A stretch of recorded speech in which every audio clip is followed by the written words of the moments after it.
Latest news updates కోసం ఇప్పుడే download చేసుకోండి media effects app. Welcome to media effects. ప్రపంచ క్రికెట్ లో ఒక కొత్త రికార్డు నమోదైంది. New Zealand bowler Lockie Ferguson T20 world cup చరిత్రలో 4 ఓవర్లు వేసి ఒక్క రన్ను కూడా ఇవ్వలేదు. అంతేగాక 3 వికెట్లు కూడా పడగొట్టాడు. గతంలో కెనడాకు చెందిన సాద్ బిన్ జఫర్ కూడా 4 మేడిన్ ఓవర్లు వేసి 2 వికెట్లు తీశాడు. ఇక పావువా న్యూ గినియాతో జరిగిన ఈ మ్యాచ్ లో కివీస్ 7 వికెట్ల తేడాతో ఘన విజయం సాధించింది. ముందుగా బ్యాటింగ్ చేసిన PNGని ఫెర్గుసన్ ఘోరంగా దెబ్బతీశాడు. దీంతో ఆ జట్టు 78 పరుగులకే కుప్పకూలింది. న్యూజిలాండ్ 3 వికెట్లు కోల్పోయి లక్ష్యాన్ని అందుకుంది.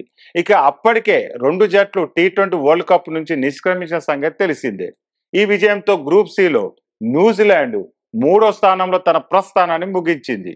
ఇటీవల కాలంలో అద్భుతమైన క్రికెట్ ఆడుతున్న కివీస్ ICC ఈవెంట్లో ఇలా నాకౌట్కు చేరకుండా వెనతిరగడం అందరినీ ఆశ్చర్యపరిచింది.